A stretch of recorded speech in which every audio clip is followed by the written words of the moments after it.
متکئین، وہ تکیہ لگائے ہوئے ہوں گے، فیہا، اس جنت میں، علی الارائک،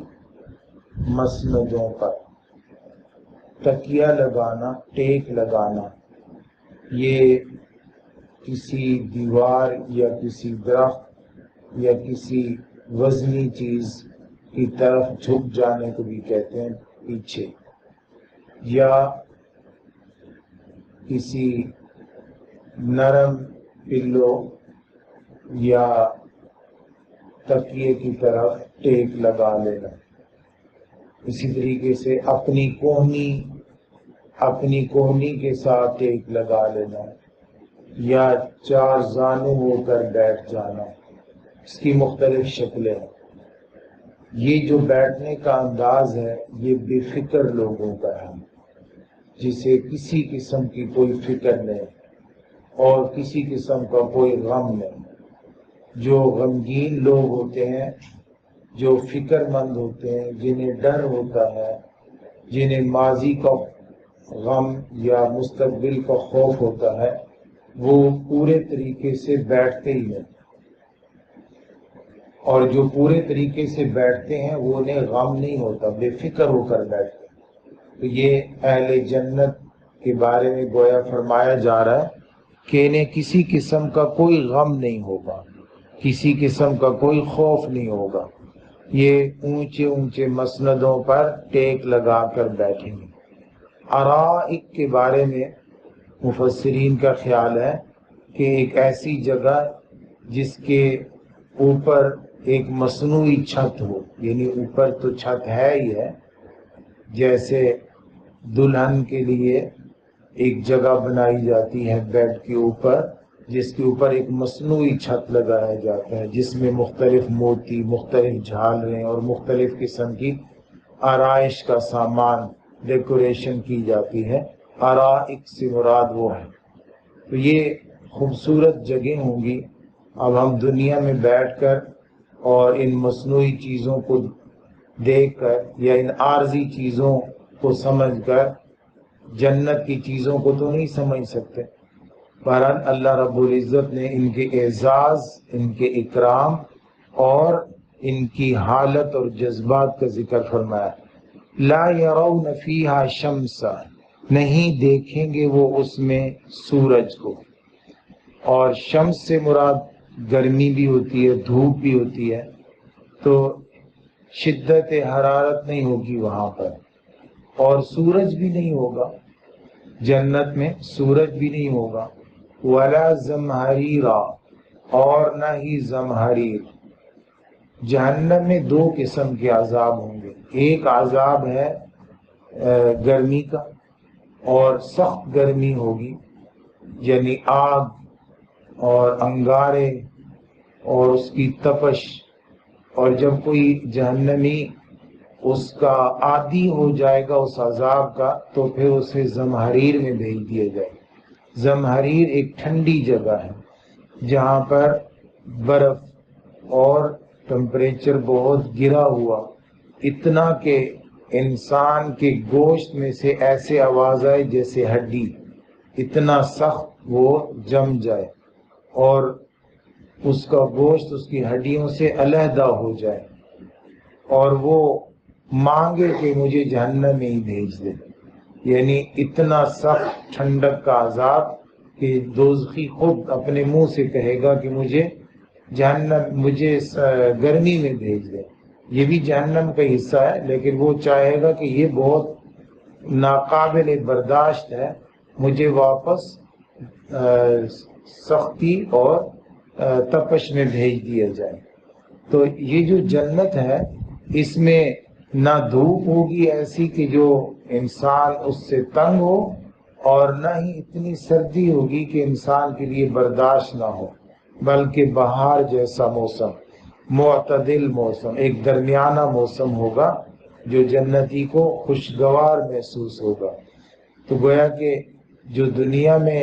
تکلیفیں اللہ کے دین کے لیے برداشت کرتے ہیں، اللہ کے حکموں کو پورا کرنے کے لیے برداشت کرتے ہیں، انہیں موسم کی تکلیف بھی نہیں ہوگی جنت میں، اتنا بہترین موسم اور معتدل موسم انہیں دیا جائے گا۔ روشنی تو ہوگی وہاں پر، اور ایسی روشنی ہوگی جو اللہ کے نور کی روشنی، اللہ کے تحت کی روشنی، اس میں تپش نہیں ہوگی، اور ایسی روشنی ہوگی کہ اس کی وجہ سے اتنی نرم بھی نہیں ہوگی کہ اس کی وجہ سے ٹھنڈک پیدا ہو جائے، بلکہ درمیانہ اور معتدل اس کو رکھا جائے۔ وَدَانِيَةً عَلَيْهِمْ ظِلَالُهَا، دانیہ یہ دنیا سے ہی ہے، جھکے ہوئی ہوں گے یعنی قریب ہوں گے، علیہم ان پر قریب ہوں گے، ظلالها اس کے سائے۔ اصل میں یہاں سائے سے مراد جنت کے پھل ہیں، جنت کے درختوں کی شاخیں ہیں، اور جنت کے درختوں کی ٹہنیاں ہیں، جیسے قرآن مجید میں سورۃ الرحمن میں اللہ رب العزت نے فرمایا وَلِمَنْ خَافَ مَقَامَ رَبِّهِ جَنَّتَانِ، جو لوگ اللہ سے ڈرتے ہیں ان کے لیے دو جنتیں ہیں۔ وہاں پہ دو جنتوں کا ذکر فرمایا۔ یہاں تک علماء کا خیال یہ ہے کہ ایک جنت کا ذکر ہو چکا ہے، یہاں تک ایک جنت کا ذکر ہو چکا ہے، اب یہاں سے دوسری جنت کا ذکر ہو رہا ہے، اور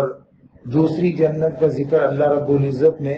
اس طرح ارشاد فرمایا کہ وہاں پہ جو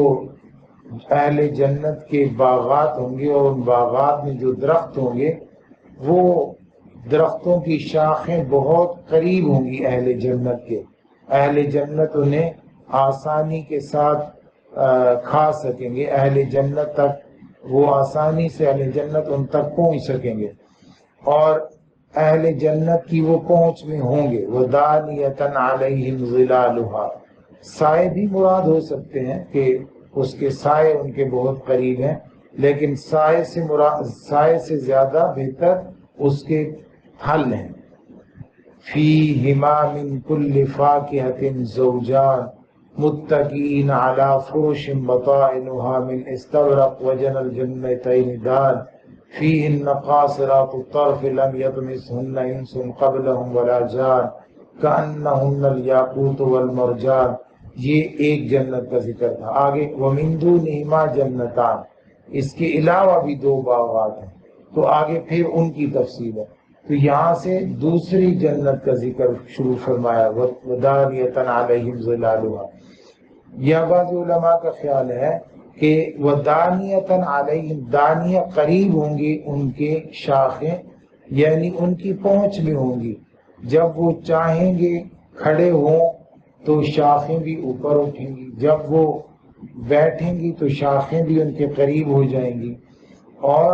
ان شاخوں کے ساتھ کانٹے بھی نہیں ہوں گے کہ پھل توڑتے وقت کوئی کانٹا چبھ جائے، بلکہ صاف ستھرے پھل بغیر کانٹے دار ڈالیوں پر لٹکے ہوئے اہل جنت کے ہاتھوں کے قریب ہوں گے، اور اگر وہ گھر میں